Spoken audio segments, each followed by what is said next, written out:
Once again, welcome to everyone. Last લેક્ચરમાં આપણે ટર્પિનોઇડનું unit જે છે એ કમ્પ્લીટ કર્યું. આજે આપણે સ્ટાર્ટ કરીએ યુનિટ નંબર 4 પ્લાન્ટ પિગમેન્ટ. બરાબર. ઓર્ગેનિક કેમિસ્ટ્રીની અંદર તમારું યુનિટ નંબર 4 જે છે એ પ્લાન્ટ પિગમેન્ટનું છે અને એની અંદર કોઈપણ જાતના પાર્ટિશન નથી, એટલે કે કોઈ પણ પાર્ટ નથી. આખું યુનિટ તમારું જે છે એ 17 કે 18 માર્કનું 17 માર્કનું જે છે તમારું યુનિટ છે પ્લાન્ટ પિગમેન્ટ, જેને ગુજરાતીમાં તમે કહી શકો વનસ્પતિ વર્ણકો અથવા તો વનસ્પતિ રંગકો. વર્ણકોને બીજું શું કહી શકીએ આપણે? રંગકો પણ કહી શકીએ. તો રંગકો એટલે તમને હવે ખ્યાલ આવી ગયો. વર્ણકો શબ્દ તમારા માટે થોડોક અલગ હતો, પરંતુ મેં તમને રંગક કીધું એટલે તમને આઈડિયા આવી ગયો કે રંગક એટલે કે રંગ. બરાબર. વનસ્પતિમાંથી મળી આવતા રંગ અને વનસ્પતિમાંથી મળી આવતા વર્ણકો, એટલે તમને આઈડિયા આવી ગયો કે પ્લાન્ટ પિગમેન્ટ એટલે કે વનસ્પતિ વર્ણકો અથવા તો તમે એને વનસ્પતિ રંગકો એવું પણ કહી શકો. બરાબર. તો આપણું યુનિટ જે છે એ પ્લાન્ટ પિગમેન્ટ એટલે કે વનસ્પતિમાંથી મળી આવતા રંગકો જે છે એના ઉપર છે. તો પહેલાં તો આપણે રંગક એટલે શું, વર્ણક એટલે શું એની ડેફિનેશન આપણે જોઈએ. બરાબર. તો એની ડેફિનેશનની અંદર એવું છે કે કુદરતી રીતે મળી આવતા રંગીન પદાર્થો જે છે એને આપણે રંગકો કહી શકીએ, વર્ણકો કહી શકીએ. શું કહી શકીએ? તો કે કુદરતી રીતે મળી આવતા રંગીન પદાર્થો જે છે એને આપણે શું કહી શકીએ? વર્ણકો કહી શકીએ, રંગકો કહી શકીએ. બરાબર. કુદરતી રીતે મળી આવતા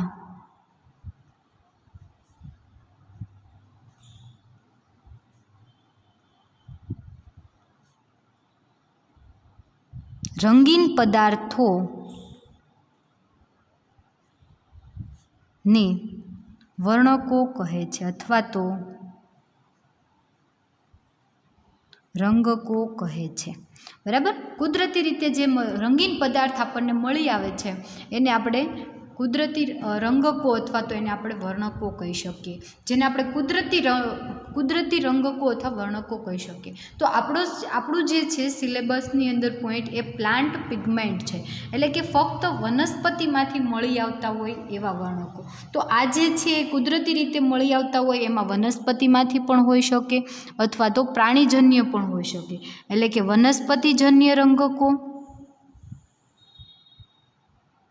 અથવા તો તમે એને વર્ણકો કહો અને પ્રાણીજન્ય વર્ણકો.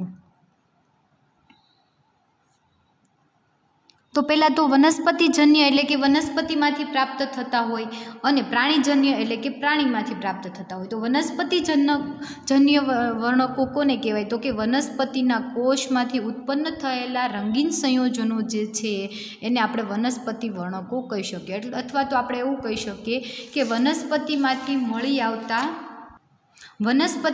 મળી આવતા રંગીન પદાર્થો જે છે એને આપણે વનસ્પતિજન્ય વર્ણકો કહેવામાં આવે છે. દાખલા તરીકે વનસ્પતિજન્ય વર્ણકોની અંદર તમારા માઇન્ડમાં એકાદું ઉદાહરણ હશે, ક્લોરોફિલ છે, કેરોટીનોઇડ છે, એ બધા કેવા છે? તો કે વનસ્પતિજન્ય. ક્લોરોફિલ શેમાંથી મળી આવે છે? તો કે વનસ્પતિ, લીલા પાંદડાવાળી વનસ્પતિ હોય એમાંથી જે છે ક્લોરોફિલ મળતું હોય. અને કેરોટીન, તો કે કેરોટીન તમને શેમાંથી? તો કે ગાજર જે છે એમાંથી તમને કેરોટીન જે છે અથવા તો તમે એને કેરોટીનોઇડ પણ કહી શકો. એ બંને જે છે એ વનસ્પતિજન્ય વર્ણકો છે. જ્યારે પ્રાણીજન્ય વર્ણકો કોને કહેવાય? તો કે પ્રાણીના કોષમાંથી ઉત્પન્ન થયેલા રંગીન સંયોજનો જે છે એને આપણે પ્રાણીજન્ય વર્ણકો કહીએ છીએ. દાખલા તરીકે તો કે આપણા બ્લડની અંદર રહેલું હિમોગ્લોબિન એ કેવું છે? તો કે લાલ રંગ ધારણ કરે છે, એટલે એ હિમોગ્લોબિન જે છે એ પ્રાણીજન્ય વર્ણક છે. ફરી વખત તમને 3 ડેફિનેશન અહીં આવી. રંગકો એટલે શું, વર્ણકો એટલે શું, વનસ્પતિજન્ય વર્ણકો એટલે શું અને પ્રાણીજન્ય વર્ણકો એટલે શું. તમને 1 અથવા તો 2 માર્કની અંદર પૂછાઈ શકે કે વનસ્પતિ વર્ણકો એટલે શું, તેનું ઉદાહરણ પ્રાપ્તિ સ્થાનના આધારે સમજાવો. એમ તમને કહે તો તમારે કહેવાનું કે રંગીન પદાર્થો એટલે કુદરતીમાંથી મળી આવતા રંગીન પદાર્થો જે છે એને આપણે એને વર્ણકો અથવા તો રંગકો કહેવામાં આવે છે. અને એ વર્ણકો અથવા રંગકો જે છે એ 2 પ્રકારના છે, વનસ્પતિજન્ય વર્ણકો અને પ્રાણીજન્ય વર્ણકો. અને વનસ્પતિજન્ય વર્ણકો કોને કહેવાય તો કે વનસ્પતિના કોષ જે છે એમાંથી ઉત્પન્ન થતા રંગીન સંયોજનોને વનસ્પતિ વર્ણકો કહેવાય. અને પ્રાણી કોષમાંથી ઉત્પન્ન થતા રંગીન સંયોજનોને પ્રાણીજન્ય વર્ણકો કહેવામાં આવે છે. ઉદાહરણ તરીકે વનસ્પતિજન્ય વર્ણકની અંદર ક્લોરોફિલ અને કેરોટીન, અને પ્રાણીજન્ય વર્ણકની અંદર તમારે હિમોગ્લોબિન જે છે એ તમારે મહત્ત્વનું છે. આ 3 ઉદાહરણ તમારે ખાસ યાદ રાખવાના. તમને ક્યારેક પૂછાઈ જાય કે હિમોગ્લોબિન જે છે એ કેવું વર્ણક છે, અથવા તો તમને એમ કહે કે વનસ્પતિજન્ય વર્ણકોના કોઈ પણ 2 નામ લખો તો ક્લોરોફિલ અને કેરોટીન જે છે એની અંદર આવે છે. ક્લોરોફિલ ક્યાંથી મળી આવે છે તો કે લીલી વનસ્પતિ જે છે એ લીલી વનસ્પતિના પાંદડા જે છે એ શેના પાંદડાની અંદર ક્લોરોફિલ નામનું દ્રવ્ય જે છે એ ઉત્પન્ન થાય છે. અને એ કેવું છે તો કે રંગીન, એટલે કે વનસ્પતિના લીલા પાંદડા જે છે, કોઈ પણ વનસ્પતિનો લીલો કલર જે દેખાય છે શેને આધારે છે તો કે ક્લોરોફિલના આધારે છે. અને કેરોટીન તો કે ગાજરમાંથી મળતું કેરોટીન જે છે એની વાત થાય છે. અત્યારે આપણે વાત કરતા હતા સામાન્ય વર્ણકો અથવા રંગકોની, પરંતુ આપણે જે ભણવાના છે એ ફક્ત પ્લાન્ટ પિગમેન્ટ એટલે કે વનસ્પતિ વર્ણકો ભણવાના છે. અને એ પણ કયા તો કે વનસ્પતિના કોષ અને કોષ દ્રવ્યો, બરાબર, એમાંથી. એટલે કે આપણા સિલેબસની અંદર જે છે તમારે કયા તો કે પ્લાન્ટ પિગમેન્ટ એટલે કે વનસ્પતિના કોષની અંદર જે બનતા રંગીન પદાર્થો છે એ આપણા સિલેબસમાં છે. આપણે આ જે છે એની વાત કરવાની નથી. પ્રાણીજન્ય વર્ણકો આપણે ભણવાના નથી. ફક્ત અને ફક્ત વનસ્પતિજન્ય વર્ણકો જે છે એ આપણે ભણવાના છે. એની અંદર આપણે કંઈ સાદું ક્લોરોફિલ ને કેરોટીન ને એવું તો આવશે નહીં, પરંતુ એની અંદર તમે નામ જોશો એટલે તમને ખ્યાલ આવશે. તો આપણે જોઈએ કે આ સિલેબસમાં તમારે કયા કયા જે છે એ પ્લાન્ટ પિગમેન્ટ ભણવાના છે. તો આ પ્લાન્ટ પિગમેન્ટની અંદર તમારે ફર્સ્ટ જે છે એ સાયનિન ક્લોરાઇડ,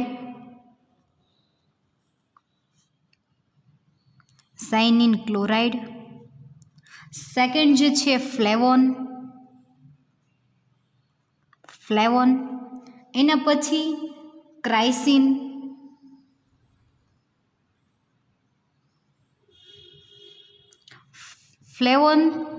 ફ્લેવેનોલ,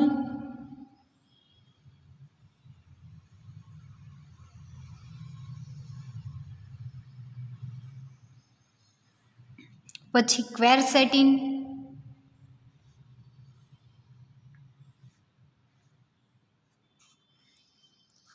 આઇસોફ્લેવોન,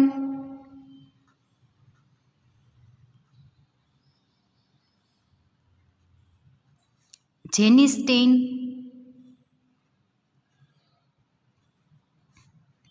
અને બીટા કેરોટીન જે છે એટલા જે છે તમારે પ્લાન્ટ પિગમેન્ટ ભણવાના છે. એક તો સાયનિન ક્લોરાઇડ, ફ્લેવોન, ક્રાઇસિન, ફ્લેવેનોલ, ક્વેરસેટિન, આઇસોફ્લેવોન, જેનિસ્ટેઇન અને બીટા કેરોટીન. 1, 2, 3, 4, 5, 6, 7 અને 8 જે છે એ તમારે કરવાના છે. હવે તમને એક કહી દઉં કે સાયનિન ક્લોરાઇડ એક જે છે એ અલગ છે અને બીટા કેરોટીન જે છે એ એક અલગ છે. એ સિવાયના ફ્લેવોન, ક્રાઇસિન, ફ્લેવેનોલ, ક્વેરસેટિન, આઇસોફ્લેવોન, જેનિસ્ટેઇન એટલે કે 1, 2, 3, 4, 5 અને 6, આ 6 જે છે એ બંધારણ સાબિત કરવાના તમારે જે છે 6 સરખા. તમે એક ફ્લેવોન કરી નાખો એટલે તમને 6 જે છે એ આવડી જાય. અને સાયનિન ક્લોરાઇડ અને બીટા કેરોટીન એ 2 જે છે થોડા અલગ છે, બરાબર. એટલે તમને આ બધા જ ફ્લેવોન, ક્રાઇસિન, ફ્લેવેનોલ, ક્વેરસેટિન અને આઇસોફ્લેવોન ને જેનિસ્ટેઇન, આ જે 6 બંધારણ છે એ બધા જ સેમ એકબીજાને મળતા આવે એવા, બરાબર. એક કરી નાખો એટલે તમને 6 આવડી જાય. ખાલી તમારે એક જ ક્વેશ્ચન કરવાનો અને તમે 6 ક્વેશ્ચન એના ઉપરથી લખી શકો, બરાબર. એવા આ 6 બંધારણ છે, એકદમ ઇઝી અને બહુ વધીને તમારે 1 થી 2 પેજના એકદમ નાના બંધારણ સાબિત કરવાના છે. તો આ જે છે એ વનસ્પતિ વર્ણકોના નામ છે, બરાબર. સાયનિન ક્લોરાઇડ, ફ્લેવોન, ક્રાઇસિન, ફ્લેવેનોલ, ક્વેરસેટિન, આઇસોફ્લેવેનોલ, જેનિસ્ટેઇન અને બીટા કેરોટીન. આ જે આટલા તમારે વનસ્પતિ વર્ણકો જે છે એનો અભ્યાસ કરવાનો છે, જેની અંદર તમારે શું કરવાનું, એનું બંધારણ સાબિત કરી અને તમારે એનું સંશ્લેષણ જે છે એ આપવાનું છે. આપણે બધા યુનિટની અંદર સેમ એ જ જોતા આવ્યા, આલ્કેલોઇડની અંદર, ટર્પિનોઇડની અંદર, બરાબર.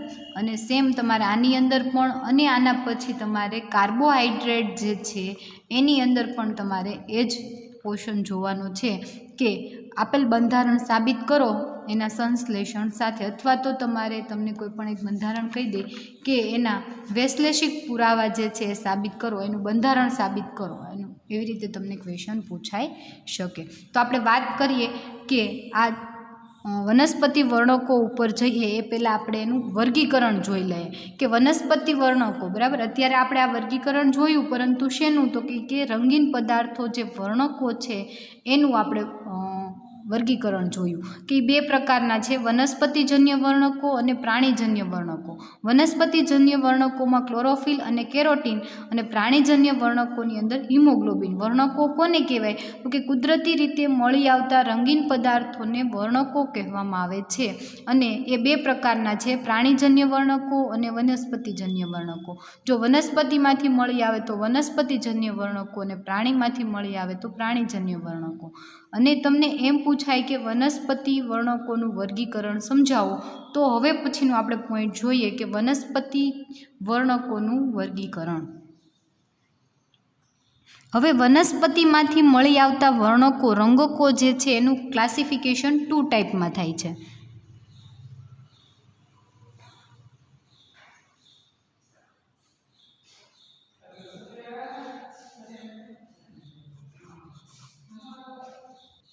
હવે વનસ્પતિનું વર્ણકો જે છે એનું વર્ગીકરણ 2 ટાઈપમાં થાય છે.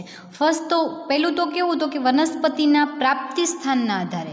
તો વનસ્પતિના પ્રાપ્તિ સ્થાનના આધારે એટલે કે વનસ્પતિના કયા પાર્ટમાંથી મળી આવે છે એના આધારે વર્ગીકરણ, અને બંધારણીય એકમના આધારે વર્ગીકરણ. તો આપણે પ્રાપ્તિ સ્થાનના આધારે વર્ગીકરણ જોઈએ તો એમાં 2 પ્રકારનું વર્ગીકરણ થાય છે. આપણે સબ ટાઈપ જોઈએ છીએ કે વનસ્પતિના પ્રાપ્તિ સ્થાનના આધારે વર્ગીકરણ જે છે એને આપણે પ્લાસ્ટિડ વર્ણકો અને રસદ્રવ્યો,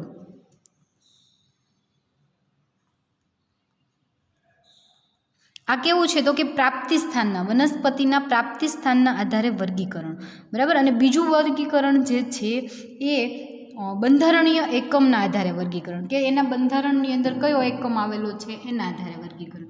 પ્રાપ્તિ સ્થાનના આધારે વર્ગીકરણની અંદર પ્લાસ્ટિડ વર્ણકો અને રસદ્રવ્યો. તો વનસ્પતિના કયા પાર્ટમાંથી મળી આવે છે, તો કે વનસ્પતિના પ્રોટોપ્લાઝમિક વિભાગમાંથી મળી આવતું હોય તો એને પ્રોટોપ્લાઝમિક એટલે કે પ્લાસ્ટિક વર્ણકો કહેવામાં આવે છે. કયા પાર્ટમાંથી, તો કે પ્રોટોપ્લાઝમિક. પ્રોટોપ્લાઝમિક એટલે શું, તો કે વનસ્પતિનો કોષ જે છે પ્લાઝમિક, બરાબર. વનસ્પતિનો કોષ જે છે એની અંદર કોષ કેન્દ્ર આવેલું હોય. આપણે કોઈ પણ એક સેલ જોઈએ, માનો કે વનસ્પતિનો કોઈ એક સેલ છે, બરાબર. સેલની અંદર એક કોષ કેન્દ્ર હોય અને એ સિવાય બીજી બધી અંગિકા હોય અને કોષ રસ હોય. હવે બીજી બધી અંગિકા અત્યારે આપણે કંઈ એવી બતાવવાની જરૂર નથી, પણ એક કોષ કેન્દ્ર હોય અને અંદર બીજું જે છે એ રસ દ્રવ્ય હોય, અને આ જે છે એને શું કહેવાય, તો કે કોષ દિવાલ. આપણે કોઈ પણ વનસ્પતિનો કોષ લઈ લઈએ તો આ કોષ કેન્દ્ર છે, આ કોષ રસ છે, અને આ શું છે તો કે કોષ દિવાલ છે. અને આ કોષ રસ જે છે એની અંદર જુદી જુદી અંગિકા પણ આવેલી હોય, બરાબર. તો વનસ્પતિનો પ્રોટોપ્લાઝમિક વિભાગ જે છે એટલે કે વનસ્પતિનું કોષ કેન્દ્ર જે છે એની અંદરથી મળી આવતો હોય તો એને પ્લાસ્ટિડ વર્ણકો કહેવાય. અને રસદ્રવ્ય એટલે કે વનસ્પતિના કોષ રસ એટલે કે રસ દ્રવ્યોમાંથી મળી આવતું હોય તો એને શું કહેવામાં આવે છે? રસદ્રવ્યો કહેવામાં આવે છે. ફરી વખત કહું કે વનસ્પતિ વર્ણકોનું વર્ગીકરણ જે છે 2 ટાઈપમાં થાય છે. એક વનસ્પતિના પ્રાપ્તિ સ્થાનને આધારે વર્ગીકરણ અને બીજું બંધારણીય એકમના આધારે વર્ગીકરણ. તો વનસ્પતિના પ્રાપ્તિ સ્થાનના આધારે વર્ગીકરણ 2 ટાઈપમાં થાય, પ્લાસ્ટિડ વર્ણકો અને રસદ્રવ્યો.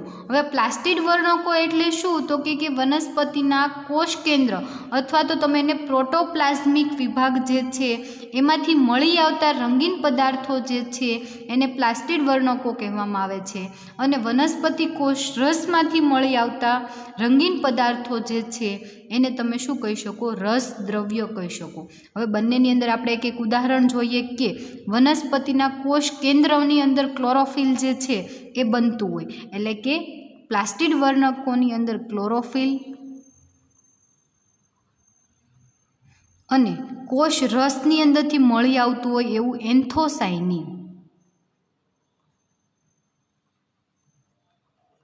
આ 2 ઉદાહરણ તમારે ફરી વખત યાદ રાખવા પડશે. જો વર્ગીકરણ પૂછાય ઉદાહરણ સાથે તો તમારે આ વર્ગીકરણ આપવું પડે કે વનસ્પતિના પ્લાસ્ટિડ વર્ણકોની અંદર પ્લાસ્ટિડ વર્ણકોમાં પ્રોટોપ્લાઝમિક વિભાગ જે છે ક્લોરોફિલ જે છે પ્રોટોપ્લાઝમિક એટલે કે એનું કોષ કેન્દ્ર છે એમાંથી મળી આવે છે. અને કોષ રસદ્રવ્યો જે છે એ વનસ્પતિ કોષનો રસદ્રવ્ય એટલે કે કોષ રસ જે છે કોષ કેન્દ્ર સિવાયનો જે કોષ રસ છે એની અંદરથી મળી આવે છે રસદ્રવ્ય, જેનું ઉદાહરણ છે એન્થોસાયનિન. તો આ વાત કરીએ આપણે વનસ્પતિના પ્રાપ્તિ સ્થાનને આધારે વનસ્પતિ વર્ણકોનું વર્ગીકરણ. હવે એના પછી આપણે વાત કરીએ બંધારણીય એકમના આધારે વર્ગીકરણ.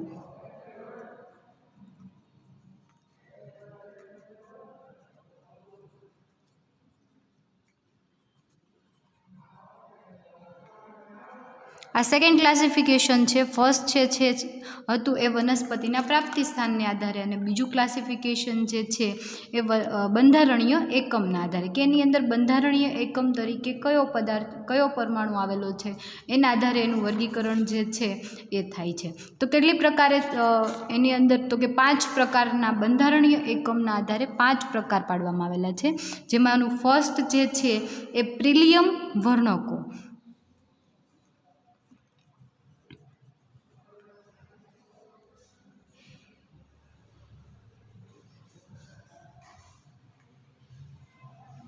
પ્રિલિયમ વર્ણકો. તો પ્રિલિયમ વર્ણકો કોને કહેવાય? તો કે એવા વર્ણકો કે જેના બંધારણીય એકમની અંદર બેન્ઝોપિરિલિયમ નામનો એકમ એટલે કે બંધારણ આવેલું હોય. બરાબર, બેન્ઝોપિરિલિયમ નામનું જ્યારે કમ્પાઉન્ડ અંદર આવેલો હોય તો આપણે એને પિરિલિયમ વર્ણકો કહેવામાં આવે છે. એન્થોસાયનિન જે છે એ બેન્ઝોપિરિલિયમ વર્ણકની અંદર એનું ઉદાહરણ આવે.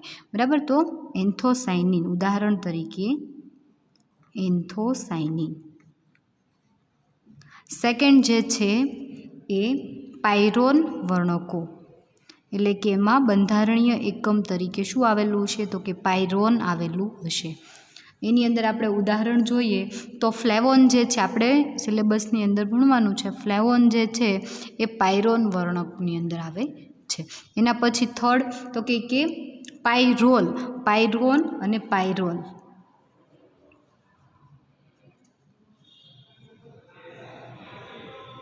પાયરોલ વર્ણકો. તો પાયરોલ વર્ણકો જે છે એની બંધારણીય એકમ તરીકે પાયરોલ આવેલું હોય અને એ પણ પાયરોલ એટલે કેવું? તો કે હિટ્રોસાયક્લિક કમ્પાઉન્ડ 5 મેમ્બરવાળી રિંગ ધરાવતું હોય એવું. અને હિટ્રો એટમ તરીકે કોણ આવેલું હોય? નાઇટ્રોજન આવેલું હોય. તો આ પાયરોલ વર્ણક જે છે એમાં ઉદાહરણ તરીકે ક્લોરોફિલ.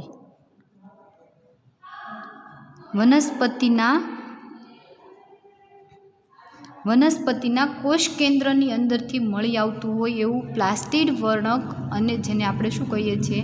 ક્લોરોફિલ કહીએ છીએ. એના પછીનું ફોર્થ જોઈએ તો કે ક્વિનોન વર્ણક. તો કે બંધારણીય એકમ તરીકે શું આવેલું હોય? ક્વિનોન આવેલું હોય તો આપણે એને ક્વિનોન વર્ણકો એવું કહી શકીએ. અને એની અંદર ઉદાહરણ તરીકે લોસોન, લેપોકોલ, આ 2 જે છે એ ક્વિનોન વર્ણક છે અને જેને આપણે સિલેબસની અંદર કરવાના નથી, બરાબર. લેપોકોલ અને લોસોન જે છે બંને કેવા છે તો કે ક્વિનોન વર્ણક છે. એના પછી પોલિન વર્ણક.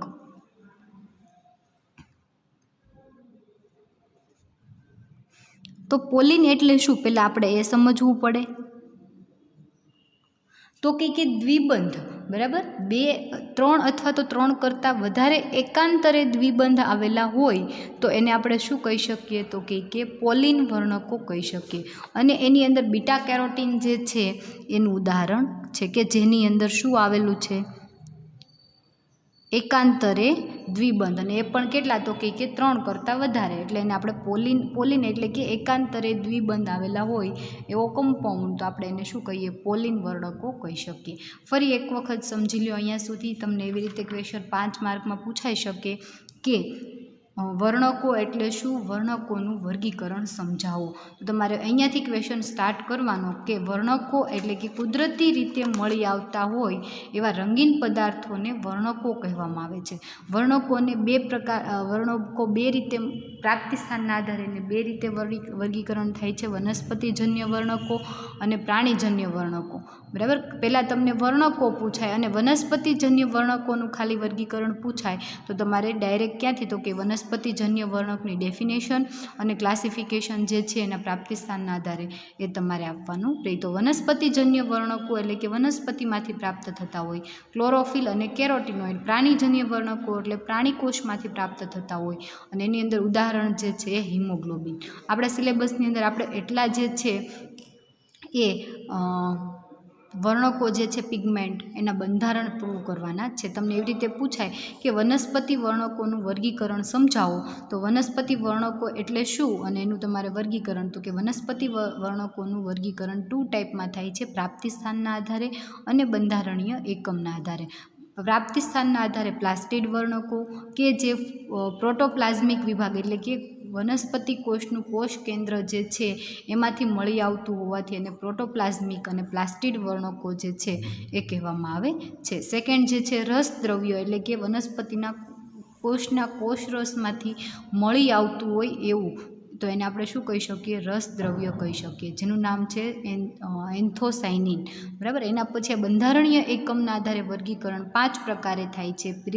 પિરિલિયમ વર્ણકો કે જેની અંદર બંધારણીય એકમ તરીકે બેન્ઝોપિરિલિયમ આવેલું હોય. પાયરોન વર્ણકો તો એની અંદર બંધારણીય એકમ તરીકે પાયરોન હોય.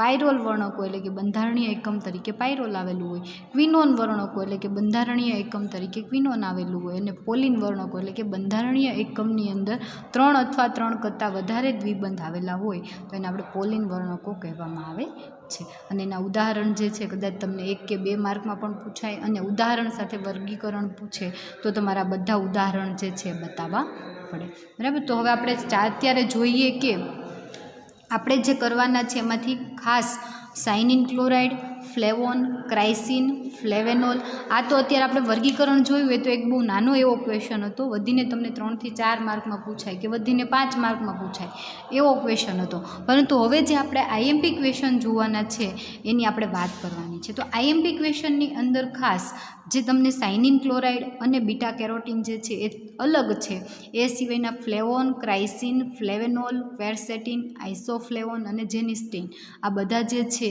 એ બધાના એક સરખા બંધારણ જોવા મળે છે. થોડો ઘણો ડિફરન્ટ, બાકી બધાના બંધારણ કેવા છે તો કે સરખા છે. તો આપણે એને હવે સ્ટાર્ટ કરીએ, મેઇન આઈએમપી પોર્શન ઉપર જોઈએ. તો હવે આપણે જે જોવાના છે એ બંધારણ આપણે જોઈ લઈએ. તો ફ્લેવોન, ફ્લેવેનોલ, મેં તમને પહેલાં જ કીધું, ફ્લેવોન, ફ્લેવેનોલ, ક્રાઇસિન, આઇસોફ્લેવોન, ક્વેરસેટિન અને જેનિસ્ટીન, આ 6 બંધારણ સેમ છે. અને સાયનિન ક્લોરાઇડ અને એક જે છે બીટા કેરોટીન, એ બે તમારે અલગ છે. તો પહેલાં આપણે ફ્લેવોનથી ચાલુ કરીએ. તો ફ્લેવોન જે છે એની અંદર પાયરોન રિંગ આવેલી છે. એટલે કે પાયરોન એટલે કે બેન્ઝીન સાથે બીજું એક 6 મેમ્બરવાળું રિંગ અને હિટ્રોએટમ તરીકે ઓક્સિજન, 2 ઓક્સિજન પરમાણુ આવેલા હોય તો એને પાયરોન કહેવામાં આવે છે. એટલે એનું નામ થયું ફ્લેવોન, બરાબર. અને એની સાથે બીજી એક બેન્ઝીન રિંગ પણ જોડાયેલી હોય છે, બરાબર. આવી રીતે આ બંધારણ જે છે એ ફ્લેવોનનું છે. જે આપણે સાબિત કરવાનું થશે. એના પછી આપણે ફ્લેવેનોલ. તો ફ્લેવોન અને ફ્લેવેનોલની અંદર કેટલો ડિફરન્ટ છે? તો કે સેમ, જેવું ફ્લેવોન છે એવું જ ફ્લેવેનોલ, પણ આલ્કોહોલ એક OH ફંક્શનલ ગ્રુપ ફ્લેવોન કરતાં ફ્લેવેનોલમાં વધારે છે. એક OH ગ્રુપ વધારે હોવાના લીધે એને ફ્લેવેનોલ કીધું. OH ગ્રુપ વધારે હોવાના લીધે ઓલ પ્રત્યય લગાવ્યું, બરાબર. એના પછી આપણે વાત કરીએ ક્રાઇસિન. તો ફ્લેવોન અને ક્રાઇસિનમાં શું ફેર છે? તો કે કંઈ નહીં, એની અંદર 2 OH ફંક્શનલ ગ્રુપ વધારે છે અને ફર્સ્ટ બેન્ઝીન રિંગ છે એની સાથે જોડાયેલા છે, એટલે એનું નામ થશે ક્રાઇસિન. આ તમારે અત્યારે યાદ રાખવા માટે છે, બરાબર. આવી રીતે તમે યાદ રાખી લો એટલે તમારે અંદર જે છે એ મિક્સ ન થાય એના માટે થઈને. આ આઇસોફ્લેવોન છે. હવે ફ્લેવોન અને આઇસોફ્લેવોન બંને સેમ છે. જુઓ, ફક્ત ફેર કેટલો હતો કે બેન્ઝીન રિંગ જે છે એ કીટોન ફંક્શનલ ગ્રુપ જે છે ને બાજુના કાર્બન ઉપર આવી જાય તો એને આઇસોફ્લેવોન કહેવામાં આવે છે. અહીંયા બેન્ઝીન રિંગ જે છે એ ઉપરની પોઝિશન ઉપર હતી અને અહીંયા બેન્ઝીન રિંગ જે છે નીચેની પોઝિશન ઉપર છે, એટલે એને આઇસોફ્લેવોન કીધું. એટલે ફ્લેવોન અને આઇસોફ્લેવોન જે છે એ બંને સરખું છે. એટલે બંનેના બંધારણ તમે જે સાબિત કરશો એ પણ તમારે 99% જે છે એ બંનેનું સેમ તમારે આવશે. ફક્ત ખાલી પોઝિશન તમારે બેન્ઝીન રિંગની જે છે એ તમારે બદલાવાની થશે. એટલે જ્યારે તમે એનું બંધારણ સાબિત કરતા હશો ત્યારે એક જ પોઈન્ટ જે છે બંનેનો ખાલી ડિફરન્ટ હશે, બાકી બંને કેવું હશે? તો કે સરખું હશે. એના પછી આપણે ક્વેરસેટિનની વાત કરીએ. તો ક્રાઇસિન અને ક્વેરસેટિન તમારે એવી રીતે યાદ રાખવાનું છે, ક્રાઇસિન અને ક્વેરસેટિન. તો આ ક્રાઇસિન જે છે એની અંદર 2 OH ફંક્શનલ ગ્રુપ આવેલા છે, જ્યારે ક્વેરસેટિન જે છે એની અંદર 4 અને એક અહીંયા 5 જે છે એ OH ક્રિયાશીલ સમૂહ જે છે એ આવેલા છે.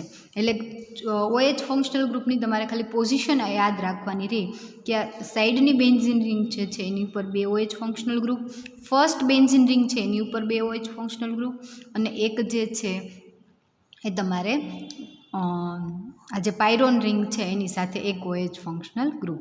એટલે ક્વેરસેટિનનું તમને યાદ રહી ગયું અને ક્રાઇસિન, ક્વેરસેટિન અને હવે જેનિસ્ટેઇનની આપણે વાત કરીએ. તો જેનિસ્ટેઇન શું છે? તો કે આઇસોફ્લેવોન જે છે એનો સેમ તમારે ક્રાઇસિન, આમ તો તમે ક્રાઇસિનનું કહો તો પણ ચાલે, અને આઇસોફ્લેવોન તમારે પોઝિશન બેન્ઝીન રિંગની જે છે એ નીચેના સ્થાને બતાવવાની છે અને OH ફંક્શનલ ગ્રુપ જે છે એની પેરા પોઝિશન ઉપર OH ફંક્શનલ ગ્રુપ બતાવવાનું છે. એ સિવાય તમારે પહેલી રિંગ ઉપર 2 OH ફંક્શનલ ગ્રુપ, એટલે કે એમાં 3 OH ફંક્શનલ ગ્રુપ આવેલા છે. જેનિસ્ટેઇનમાં 3 OH ફંક્શનલ ગ્રુપ છે, ક્રાઇસિનમાં 2 OH ફંક્શનલ ગ્રુપ છે. આઇસોફ્લેવોન અને ફ્લેવોનની અંદર OH ફંક્શનલ ગ્રુપ નથી. ફ્લેવેનોલમાં 1 OH ફંક્શનલ ગ્રુપ આવેલું છે અને ક્વેરસેટિનની અંદર કેટલા? તો કે 5 OH ફંક્શનલ ગ્રુપ આવેલા છે. હવે વાત કરીએ આપણે આ બધા જ બંધારણ એકબીજાને મળતા આવે છે. જો તમે ફ્લેવોન યાદ રાખી લ્યો તો તમને ફ્લેવોન તમારો ક્વેશ્ચન આખો કમ્પ્લીટ થઈ જાય. ફ્લેવેનોલ યાદ રાખી લ્યો તો તમારે એના આધારે તમને જેનિસ્ટેઇન આખું આવડી જાય. ક્રાઇસિન યાદ રાખો તો ક્વેરસેટિન આખું આવડી જાય. એટલે કે તમે એક ફ્લેવોન કરો તો તમને ફ્લેવેનોલ, આઇસોફ્લેવેનોલ, ક્રાઇસિન, ક્વેરસેટિન અને જેનિસ્ટેઇન આ 6 જે છે એ તમને આવડી જાય. અને ફ્લેવોન તમને ક્યારે આવડે? તો કે તમને આ સાઇનિન ક્લોરાઇડનું બંધારણ જે છે એ થોડું ડિફરન્ટ છે. ફ્લેવેનોલ, ક્વેરસેટિન, આઇસોક્વિનોલ, ક્રાઇસિન અને જેનિસ્ટેઇન, બરાબર. આ જે છે એની કરતાં સાઇનિન ક્લોરાઇડ થોડું કેવું ડિફરન્ટ છે. આ બધા જ તમને આવડી જાય તો સાઇનિન ક્લોરાઇડ જે છે તમને આમનામ આવડી જાય, બરાબર. કેમ કે એની અંદર તમે જોઈ શકો છો કે આ બધાને લગતું થોડું અંદર આવેલું છે. એટલે આપણે અત્યારે જે સ્ટાર્ટ કરીએ એ ફ્લેવોન ક્વેશ્ચનથી સ્ટાર્ટ કરીએ. ફ્લેવોન કરી લઈએ એટલે આઇસોફ્લેવોન થઈ જાય. ફ્લેવેનોલ કરી લઈએ એટલે ક્રાઇસિન, ક્વેરસેટિન અને જેનિસ્ટેઇન જે છે તમને એ આવડી જાય. તો આપણે જોશું બધા જ, પરંતુ કેવા? તો કે એક ફ્લેવોન ક્વેશ્ચન જે છે એને ડીપમાં આપણે જોઈ લઈશું. પછીના ક્વેશ્ચન જે છે એ તમને આમનામ તમને તમારી રીતે જે છે એને તમને બનાવતા આવડી જશે. તો આપણે અત્યારે જોઈએ કે ફ્લેવોન જે છે એનું બંધારણ સાબિત કરો. તો આપણે ફ્લેવોન જે છે એની અંદર આપણે કયા ક્રિયાશીલ સમૂહ આવેલા છે એની વાત કરશું. તો કે એની અંદર પહેલાં તો આપણે જોયા ફ્લેવોન, આઇસોફ્લેવોન, ક્રાઇસિન, ક્વેરસેટિન બધામાં કોમન હતું OH ફંક્શનલ ગ્રુપ. તો આપણે બધાની અંદર OH ફંક્શનલ ગ્રુપની વાત કરવાની થાય, બરાબર. એ પહેલાંનું આપણે એક જોઈએ અણુસૂત્ર. તો ફ્લેવોનનું અણુસૂત્ર જે છે એ કાર્બન 15, હાઇડ્રોજન 10 અને 2 ઓક્સિજન, બરાબર. કઈ રીતે? તો કે આ બેન્ઝીન રિંગ એટલે 6 કાર્બન, આ બીજી બેન્ઝીન રિંગ એટલે 6 ને 6 12, 12 13 14 અને આ 15 કાર્બન. હાઇડ્રોજન તો કે અહીંયા બધે જ જે છે એ CH આવેલું હશે, એટલે કે એક હાઇડ્રોજન હશે. 4 હાઇડ્રોજન અહીંયા, 5 હાઇડ્રોજન અહીંયા, 4 ને 5 9, 9 ને 1 10 હાઇડ્રોજન અને 2 ઓક્સિજન, એક ઓક્સિજન અહીંયા અને એક ઓક્સિજન અહીંયા, 2 ઓક્સિજન આવેલા છે. એટલે કે એનું અણુસૂત્ર થશે C15 H10 અને O2. હવે એના પછીનો પોઈન્ટ આપણે OH ફંક્શનલ ગ્રુપની બધાની અંદર તમારું આ એક જે છે એ કોમન હશે. પહેલું અણુસૂત્ર, બીજું જે છે એ OH ફંક્શનલ ગ્રુપની આપણે વાત કરશું તો આની અંદર OH ફંક્શનલ ગ્રુપ આવેલું નથી. એટલે ફ્લેવોન જે છે એનું તમે એસિટાઇલ ક્લોરાઇડ સાથે જ્યારે તમે રિએક્શન કરશો, એટલે એસિટાઇલ ક્લોરાઇડ સાથે રિએક્શન એ આપતું નથી, એટલે કે એસિટાઇલ વ્યુત્પન્ન મળતું નથી. એટલે એસિટાઇલ વ્યુત્પન્ન મળતું નથી એટલે OH ફંક્શનલ ગ્રુપ કેવું છે? તો કે ગેરહાજર છે. જ્યારે તમે એની એસિટાઇલ ક્લોરાઇડ સાથે રિએક્શન કરશો એટલે એસિટાઇલ ક્લોરાઇડ સાથે એ શું? તો કે એસિટાઇલ વ્યુત્પન્ન આપતું નથી. એટલે એસિટાઇલ વ્યુત્પન્ન ન આપતું હોવાના લીધે એની અંદર OH ફંક્શનલ ગ્રુપ આવેલું નથી. એસિટાઇલ ક્લોરાઇડ એટલે CH2COCl, બરાબર. એસિટાઇલ ક્લોરાઇડ સાથે એસિટાઇલ વ્યુત્પન્ન મળતું નથી એટલે OH ફંક્શનલ ગ્રુપ, OH સમૂહ જે છે એ ગેરહાજર છે. હવે જ્યારે OH ફંક્શનલ ગ્રુપ આવેલું હોય ત્યારે તમારે કહેવાનું કે એની અંદર OH એસિટાઇલ ક્લોરાઇડ સાથે મોનો, ડાય, ટ્રાય એસિટાઇલ વ્યુત્પન્ન આપે છે. જો એક હશે OH ફંક્શનલ ગ્રુપ તો મોનો એસિટાઇલ વ્યુત્પન્ન મળે, 2 OH ફંક્શનલ ગ્રુપ હોય તો તમને ડાય એસિટાઇલ વ્યુત્પન્ન મળે. એવી જ રીતે તમારે 5 OH ફંક્શનલ ગ્રુપ હોય તો પેન્ટા એસિટાઇલ વ્યુત્પન્ન મળે. પરંતુ આની અંદર એસિટાઇલ વ્યુત્પન્ન મળતું નથી એટલે OH સમૂહ કેવું છે? તો કે ગેરહાજર છે. એના પછીનો પોઈન્ટ જોઈએ કે પિગલન, બરાબર. KOHની હાજરીમાં તમે પિગલન કરો એટલે ફિનોલ અને બેન્ઝોઇક એસિડ મળે છે. હવે KOH સાથે જ્યારે તમે પિગલન કરશો એટલે બેન્ઝીન અને તમને ફિનોલ જે મળે છે એ શું બતાવે છે? તો કે એક તો બેન્ઝીન રિંગ આવેલી છે અને ફિનોલ, એટલે કે પિગલન કરશો એટલે હાઇડ્રોજનનો ઉમેરો થશે, બરાબર. હાઇડ્રોજનનો ઉમેરો ક્યાં થશે? તો કે જ્યાં તમને કીટોન ફંક્શનલ ગ્રુપ આવેલું છે ત્યાં, બરાબર. નિપજ તરીકે તમને શું મળશે? તો કે જ્યારે તમને ફ્લેવોન જે છે આ ફ્લેવોનનું KOH સાથે પિગલન કરશો એટલે તમને નિપજ તરીકે ફિનોલ અને બેન્ઝીન રિંગ જે છે, ફિનોલ પ્લસ બેન્ઝીન રિંગ જે છે એ તમને મળે છે. એટલે બેન્ઝીન રિંગ અને ફિનોલ શું બતાવે છે? તો કે ફિનોલ અને બેન્ઝીન રિંગ જોડાય અને ક્યાંક આવું ફ્લેવોન જેવું કંઈક બનતું હોવું જોઈએ. એટલે ફ્લેવોનના બંધારણીય સૂત્ર જે છે એની અંદર તમને થોડો ઘણો આઈડિયા આવે કે એની અંદર તમને જે જોવા મળે છે એ ફ્લેવોનનું બંધારણની અંદર એક ફિનોલ અને બેન્ઝીન રિંગ આવેલી છે. એટલે તમે ડાયરેક્ટ એવું કહી શકો કે ફ્લેવોનનું બંધારણ જે છે એ કેવું? તો કે એક ફિનોલ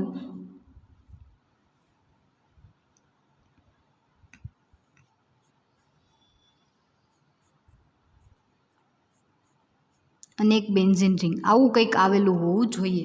આપણને ફર્સ્ટ ખ્યાલ છે કે ફ્લેવોન જે છે એ કેવું કમ્પાઉન્ડ છે? તો કે પાયરોન કમ્પાઉન્ડ છે. એટલે પાયરોલ રિંગ તો આવેલી છે, સાથે એક ફિનોલ અને બેન્ઝીન આવી રીતે જોડાય અને બનતું હોવું જોઈએ, એવો આપણે આઈડિયા લગાવી શકીએ.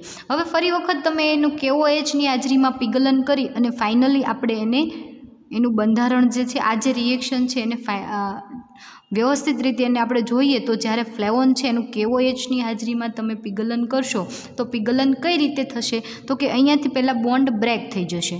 અહીંયાથી બોન્ડ બ્રેક થવાના લીધે આ કાર્બન જે છે એની એક વેલેન્સી જે છે ખાલી થશે, બરાબર. સિંગલ બોન્ડ છે એટલે બોન્ડ બ્રેક થશે, ત્યાં એક કાર્બનની વેલેન્સી ખાલી થશે, ત્યાં KOH જે છે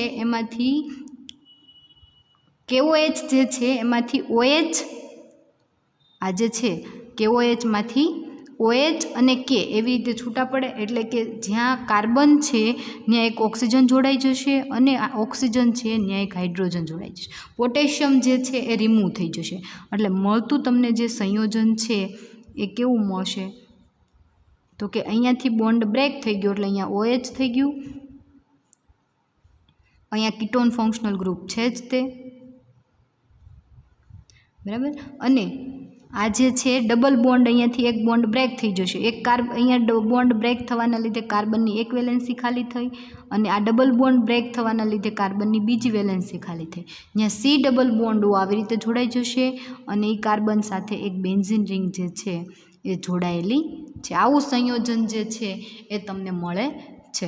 હવે ફરી વખત જ્યારે તમે એનું જળ વિભાજન કરો છો, એટલે જળ વિભાજન કરવાના લીધે આ બેન્ઝીન રિંગ આખી જે છે અહીંયાથી રિમૂવ થઈ જશે. આ બોન્ડ બ્રેક થઈ જશે. અહીંયા સી ડબલ બોન્ડ ઓ છે, ત્યાં OH અને અહીંયા H, એવી રીતે આખું છૂટું પડશે. અને મળતું તમને જે સંયોજન છે, આપણે KOH વડે પિગલન જોઈએ છીએ, બરાબર. આ રિએક્શન આપણે જોઈએ અને આપણે ડિસ્ક્રાઇબ કરીને જોવાની છે કે KOH વડે પિગલન કરવાથી ફિનોલ અને બેન્ઝીન કઈ રીતે મળે છે એ. તો જ્યારે તમે જળ વિભાજન કરશો એટલે નવું સંયોજન તમને મળશે. આ બેન્ઝીન રિંગ, એની સાથે OH ફંક્શનલ ગ્રુપ હતું, અહીંયા COOH થઈ જશે, પ્લસ બેન્ઝીન રિંગ, એની સાથે રિમૂવ થશે C double bond O, CH2 અહીંયા હતું અને એક હાઇડ્રોજન જોડાશે એટલે CH3, એટલે COCH3, જેનું નામ થશે એસિટોફિનોન. આનું નામ થશે એસિટોફિનોન.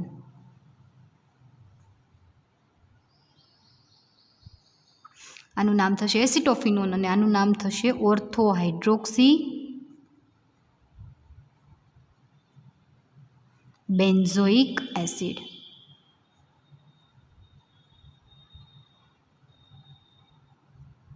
બરાબર. હવે જ્યારે તમે એનું જળ વિભાજન કરો છો એટલે તમને આવી રીતના બે સંયોજન મળે છે, અથવા તો આ ઓર્થો હાઇડ્રોક્સી બેન્ઝોઇક એસિડ અને એસિટોફિનોન એનું ને એનું તમે ફરી વખત જળ વિભાજન કરો તો બીજી તમને બે નિપજ મળી શકે. કઈ?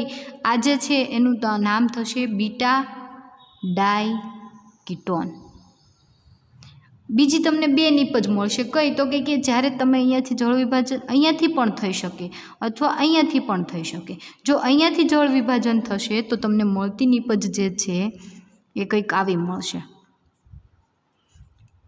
અહીંયા OH ફંક્શનલ ગ્રુપ છે, અહીંયા સી ડબલ બોન્ડ OCH3 એટલે કે COCH3 પ્લસ બેન્ઝીન રિંગ, અને એના ઉપર આ બેન્ઝીન રિંગ, એના ઉપર COOH એટલે કે બેન્ઝોઇક એસિડ. બરાબર. આવી રીતની તમને બે નિપજ મળશે. જ્યારે તમે ફ્લેવોન જે છે, ફ્લેવોનનું KOH વડે પિગલન કરશો એટલે ગરમ કરશો એટલે તમને બીટા ડાયકીટોન મળશે. એ બીટા ડાયકીટોનનું બે રીતે જળ વિભાજન કરવાથી તમને અલગ અલગ 4 નિપજ મળે છે. આનું નામ થશે ઓર્થો હાઇડ્રોક્સી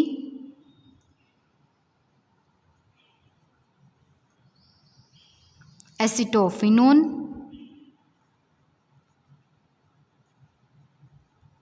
અને આનું નામ થશે બેન્ઝોઇક એસિડ.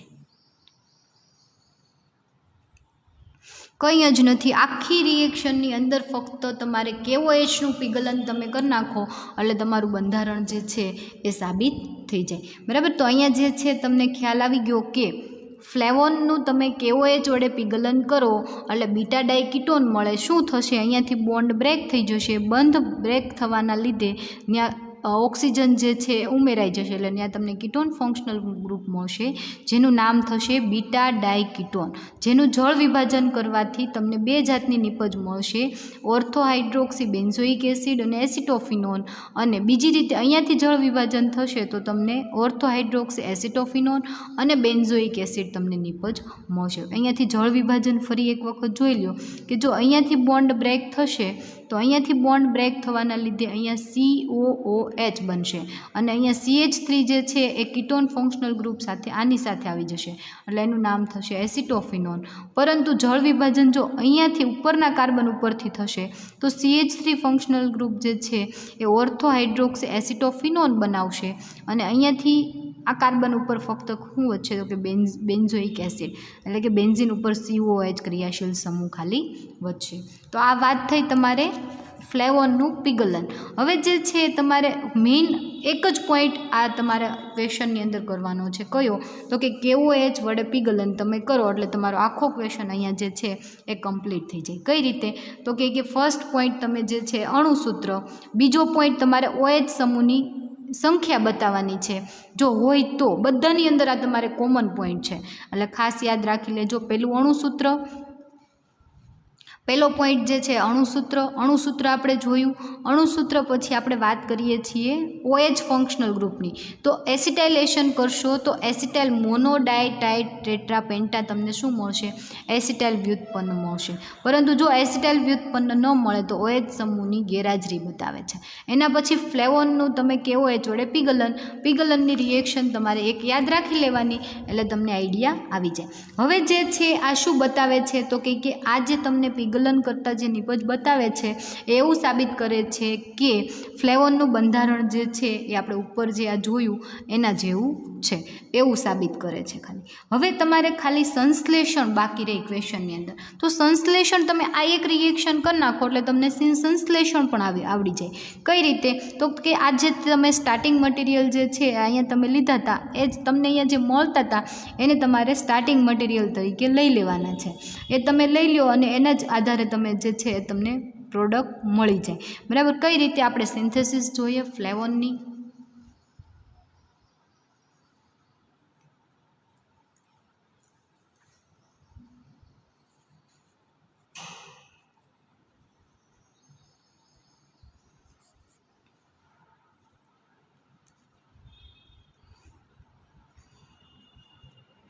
બરાબર. ફ્લેવોનનું સંશ્લેષણ. તો આપણે સંશ્લેષણ જોઈએ. તમારે સ્ટાર્ટિંગ મટીરિયલ તરીકે લેવાનું છે મિથોક્સી ગ્રુપવાળું, એટલે કે ઓર્થોમિથોક્સી એસિટોફિનોન OCH3 અને અહીંયા જે છે COCH3 જેનું નામ થશે ઓર્થોમિથોક્સી એસિટોફિનોન. એની રિએક્શન જે છે આપણે બેન્ઝોઇક એસિડ લીધું હતું એનો એસ્ટર ફંક્શનલ ગ્રુપ તમારે લઈ લેવાનો છે. એટલે બેન્ઝીન રિંગ ઉપર તમારે બેન્ઝોએટ ઇથાઇલ બેન્ઝોએટ લઈ લેવાનું છે COO C2H5. શા માટે? કે ઝડપથી જે છે એ ઇથેનોલ સ્વરૂપે એ રિમૂવ થઈ જાય છે એના લીધે. એટલે ઇથાઇલ બેન્ઝોએટ. કંઈ નહીં, એકદમ સિમ્પલ રિએક્શન. ફક્ત તમારે ઇથેનોલ જે છે એને રિમૂવ કરી દેવાનું છે. સોડિયમ સાથે રિએક્શન કરશો, અહીંયાથી OC2H5 અને અહીંયાથી એક હાઇડ્રોજન અને OC2H5 જે છે એ રિમૂવ થઈ જશે. અહીંયાથી હાઇડ્રોજન રિમૂવ થવાના લીધે ત્યાં કાર્બનની એક વેલેન્સી ખાલી થઈ જશે, ત્યાં CH2 થઈ જશે અને તમને રિમૂવ થશે C2H5OH. અહીંયાથી ઓક્સિજન જે છે એ પણ શું થઈ જશે? રિમૂવ થઈ જશે. ત્યાં શું વધશે? ફક્ત કીટોન ફંક્શનલ ગ્રુપ વધશે અને બંને એકબીજા સાથે સંઘનન પ્રક્રિયા દ્વારા જોડાઈ જશે. મળતી નિપજ જે છે અહીંયા OCH3, અહીંયા C ડબલ બોન્ડ O, અહીંયા CH3 છે ત્યાં CH2 થઈ જશે એટલે આ CH2 એ કાર્બન સાથે કીટોન અહીંયાથી જે છે કાર્બનની બે વેલેન્સી ખાલી થશે એટલે અહીંયા કીટોન અને એની સાથે જોડાયેલી બેન્ઝીન રિંગ. આવી નિપજ તમને મળશે. હવે જે નિપજ તમને મળે છે એમાં તમારે તમારે એને શું કરવાનું છે? CH3 ફંક્શનલ ગ્રુપ વધારે છે એટલે જ્યારે તમે એને HI સાથે ગરમ કરશો એટલે મિથાઇલ આયોડાઇડ જે છે CH3I સ્વરૂપે અહીંયાથી CH3 રિમૂવ થઈ જશે અને ત્યાં OH ફંક્શનલ ગ્રુપ જે છે એ આવી જશે. એટલે મળતી નિપજ તમને જે છે એ બેન્ઝીન રિંગ પ્લસ અહીંયા OH ફંક્શનલ ગ્રુપ, નીચે કીટોન ગ્રુપ એમનેમ રહેશે, એની સાથે CH2 C double bond O CH3 આવી નિપજ તમને મળશે. હવે તમે જોઈ શકો છો કે તમારે મેળવવાનું છે ફ્લેવોન અને ફ્લેવોન જે તમારે મેળવવાનું છે એની અંદર અહીંયા OH ફંક્શનલ ગ્રુપ હોવું જોઈએ નહીં, અહીંયા ઓક્સિજન પણ હોવો જોઈએ નહીં. તો તમે પહેલાં એને જ્યારે આ નિપજ તમને ક્યારે મળી હતી? તો કે જ્યારે તમે પિગલન કર્યું હતું ત્યારે જુઓ અહીંયા તમને ઉપર એની એ જ નિપજ મળી હતી. આ જે છે બીટા ડાયકીટોન એ જ તમને અહીંયા નિપજ જે છે અહીંયા મળે છે. એટલે જ્યારે તમે એને પિગલન કરો છો ત્યારે મળે છે. એટલે ફરી વખત તમે એને ગરમ કરશો એટલે પાણીનો અણુ જે છે એ રિમૂવ થઈ જશે અને નિપજ તરીકે તમને ફ્લેવોન મળશે.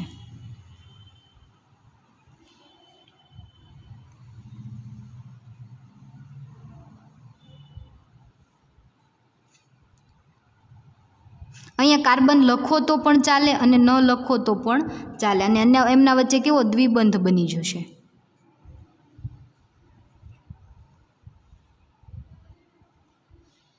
બરાબર. ફ્લેવોન આ જે છે એ શું છે તો કે ફ્લેવોન, એટલે ફ્લેવોન જે છે એની સિન્થેસિસ અને ફક્ત KOH વડે પીગલન. આખા ક્વેશ્ચનની અંદર તમારે 2 વસ્તુ યાદ રાખવાની છે, અને વધીને તમારે એક પેજનું તમે અહીંયા જોઈ શકો છો કે આખો ક્વેશ્ચન છે વધીને એક પેજની અંદર અને 2 રિએક્શનની અંદર કમ્પ્લીટ થઈ જાય એવડો ક્વેશ્ચન છે. ફરી એક વખત જોઈ લઈએ ફ્લેવોન જે છે એને. તો ફ્લેવોન જે છે એનું બંધારણીય સૂત્ર તમને યાદ રહી જાય, એટલે એનું અણુસૂત્ર તમે લખી શકો. એના પછી તમારે એનું એસિટાઇલ ક્લોરાઇડ વડે તમે એનું શું કરશો તો કે એસિટાઇલેશન કરશો. જો એસિટાઇલ વ્યુત્પન્ન મળે, પરંતુ આની અંદર એસિટાઇલ વ્યુત્પન્ન મળતું નથી, એટલે OH સમૂહ જે છે એ ગેરહાજર બતાવે છે. હવે ફ્લેવોનનું KOH વડે જ્યારે તમે પીગલન કરો એટલે તમને ફિનોલ અને બેન્ઝીન રિંગ મળે છે.